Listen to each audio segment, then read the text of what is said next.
Dear students, इस code का हमने टाइम कम्प्लेक्सिटी कैलकुलेट करना है कि कितने टाइम में ये कोड जो है एग्जीक्यूट होगा। देखिए, कोड आपके पास गिवन है, फॉर लूप है for i equals to 0, i is less than equal to n, i is less than n, i plus plus. उसके बाद इस कोड फॉर लूप की बॉडी शुरू हो जाती है जिसमें आपके पास एक ही स्टेटमेंट है, ए इक्वल्स टू बी प्लस सी। तो कितना टाइम लेगा ये एग्जीक्यूशन कंप्लीट करने के लिए? देखिए, उसका आसान तरीका ये है कि हम n की अपनी तरफ से कोई वैल्यू एज्यूम कर लेते हैं। लेट सपोज कि हमारे पास जो n है वो आपके पास बराबर है n इक्वल्स टू 3 के। तो इसको एग्जीक्यूट करना स्टार्ट करते हैं और देखते हैं कि ये कितनी बार ये कोड एग्जीक्यूट होगा। देखिए, इनिशियली i की वैल्यू 0 है, that means 0 is less then 3, तो ये कंडीशन ट्रू हो गया। तो ये लाइन एक दफ़ा एग्जीक्यूट हो गई है। उसके बाद जब ये कंडीशन ट्रू हो गया तो ये कोड एग्जीक्यूट होगा। ये कांस्टेंट कोड है, दैट मीन्स कांस्टेंट टाइम लेगा, दैट मीन्स ये भी एक दफ़ा एग्जीक्यूट हो गया। कंडीशन यहाँ से वापस यहाँ शिफ्ट हो जाएगा। अब आई की वैल्यू आपके पास क्या हो जाएगी? अब आई की वैल्यू आपके पास 1 हो जाएगी और ये कंडीशन दोबारा चेक होगा, that means 1 is less then 3। ये कंडीशन भी ट्रू हो गया और ये कोड जो है एक बार और एग्जीक्यूट हो गया। इसके बाद ये कोड, ये लाइन ऑफ कोड जो है ये दोबारा एग्जीक्यूट होगा। कंडीशन यहाँ से वापस यहाँ शिफ्ट हो जाएगी। अब यहाँ आई की वैल्यू 1 नहीं होगी, आई की वैल्यू अब 2 हो जाएगी। यहाँ आके दोबारा कंडीशन चेक किया जाएगा, दैट मीन्स कि 2 इज़ लेस देन 3। ये लाइन भी एग्जीक्यूट हो गया। उसके बाद ये कंडीशन ट्रू हो गई तो ये कोड एग्जीक्यूट होगा। उसके बाद यहाँ से कंट्रोल वापस यहाँ शिफ्ट हो जाएगा। अब आई की वैल्यू क्या हो जाएगी? 3 हो जाएगी। सो 3 इज़ लेस देन 3। ये कंडीशन अब गलत हो गई है, लेकिन ये लाइन तो एग्जीक्यूट हो गया है, दैट मीन्स अब कंट्रोल यहाँ नहीं आएगा, इस लूप के बाहर शिफ्ट हो जाएगा।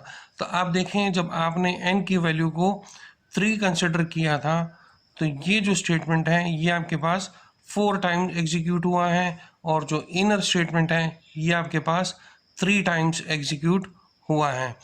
इसको मैं कह सकता हूँ कि अगर n की वैल्यू 3 है तो ये जो कोड है ये मेरे पास n टाइम्स एग्जीक्यूट हुआ है और ये जो स्टेटमेंट है फॉर लूप की ये मेरे पास n+1 टाइम्स जो है एग्जीक्यूट हुआ है। ये जो कोड है ये आपके पास n+1 टाइम एग्जीक्यूट हुआ है और ये वाला कोड जो है ये आपके पास n टाइम्स एग्जीक्यूट हुआ है। तो टोटल जो टाइम लेगा ये कोड, ये कितना लेगा? ये आपके पास लेगा n+1 और प्लस n टाइम। इन दोनों को आपने एडअप करना है। तो ये आपके पास बन जाएगा 2n+1, ठीक है। और आपको पता है कि जब हम टाइम कम्प्लेक्सिटी कैलकुलेट करते हैं तो हम इन टर्म्स को इग्नोर करते हैं क्योंकि ये हमारे पास कांस्टेंट टर्म होते हैं। हमारा पूरा इंटरेस्ट जो है वो इस n की टर्म में होता है। तो यहाँ से हमारे पास ये 2 भी इग्नोर हो जाएगा और 1 भी इग्नोर हो जाएगा, तो हमारे पास क्या बचेगा? सिर्फ n। दैट मीन्स इस कोड का आपके पास जो टाइम कम्प्लेक्सिटी बनेगा, जो टाइम लेगा ये कोड अपनी एग्जीक्यूशन कंप्लीट करने के लिए, that will be t of n equals to big O of n। Same इसी तरह आप देखें, आपके पास ये कोड गिवन है, ये कोड कितना टाइम लेगा एग्जीक्यूशन कंप्लीट करने के लिए। सेम वही प्रोसीजर है कि देखें, आप n की कोई वैल्यू एज्यूम कर दें। Let suppose n equals to 3, n जो है वो 3 के बराबर है। तो आप देखें i की वैल्यू जो है वो i इक्वल्स टू n। अब i की क्या वैल्यू हो गई है? i की वैल्यू भी 3 हो गई है, दैट मीन्स 3 इक्वल्स टू 3 और 3 इज़ ग्रेटर देन 0। तो ये कंडीशन भी ट्रू हो गया। जब ये कंडीशन ट्रू हो गया दैट मीन्स ये पूरा लाइन एक दफ़ा एग्जीक्यूट हो गया है।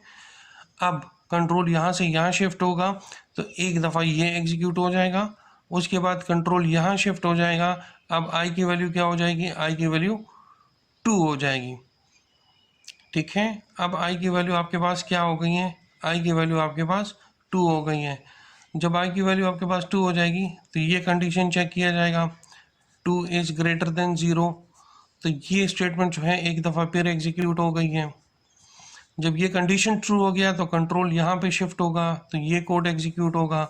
उसके बाद वापस यहाँ शिफ्ट होगा, आई की वैल्यू 1 और 1 इज ग्रेटर देन 0। जब आई की वैल्यू 1 हो गई है दैट मीन्स ये कोड एग्जीक्यूट हो गया, ये लाइन एग्जीक्यूट हो गई है, तो ये भी +1 टाइम इंक्रीज कर जाएगा।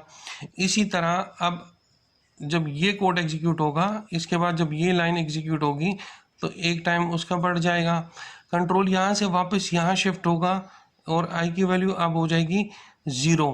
ये देखें, ये 0 यहाँ आके जब ये कंडीशन चेक किया जाएगा 0 इज ग्रेटर देन 0 तो ये फॉल्स हो जाएगा, बट स्टिल ये लाइन तो एग्जीक्यूट हो गई है तो एक टाइम इसका कैलकुलेट किया जाएगा। तो आप देखें जो इनर स्टेटमेंट है वो 1 2 3 टाइम्स एग्जीक्यूट हुआ है और जो आउटर स्टेटमेंट है वो 4 टाइम्स एग्जीक्यूट हुआ है। तो अगर हम ये कहें कि हमने n की वैल्यू को जब 3 कंसिडर किया था तो इनर मोस्ट स्टेटमेंट जो है वो आपके पास n टाइम्स एग्जीक्यूट हुआ और जो आउटर मोस्ट स्टेटमेंट है ये आपके पास n+1 टाइम एग्जीक्यूट हुआ है। आप देखिए इनर मोस्ट स्टेटमेंट जो है ये आपके पास n टाइम्स एग्जीक्यूट हो रहा है और जो आउटर मोस्ट स्टेटमेंट है जो फॉर लूप है वो आपके पास n+1 टाइम्स जो है ये एग्जीक्यूट हो रहा है। तो आप अगर इसकी टोटल टाइम कम्प्लेक्सिटी कैलकुलेट करेंगे तो वो आपके पास होगा t of n equals to n+1 plus n। Same इसी तरह इसकी टाइम कम्प्लेक्सिटी भी आपके पास जो आएगी वो आएगी big O of n। I hope इसको इस तरह के क्वेश्चंस का, इस तरह के प्रोग्राम्स का टाइम कॉम्प्लेक्सिटी कैलकुलेट करना अब आप कर सकेंगे। आगे वीडियोस में कुछ और एग्जांपल्स सॉल्व करेंगे। Thank you.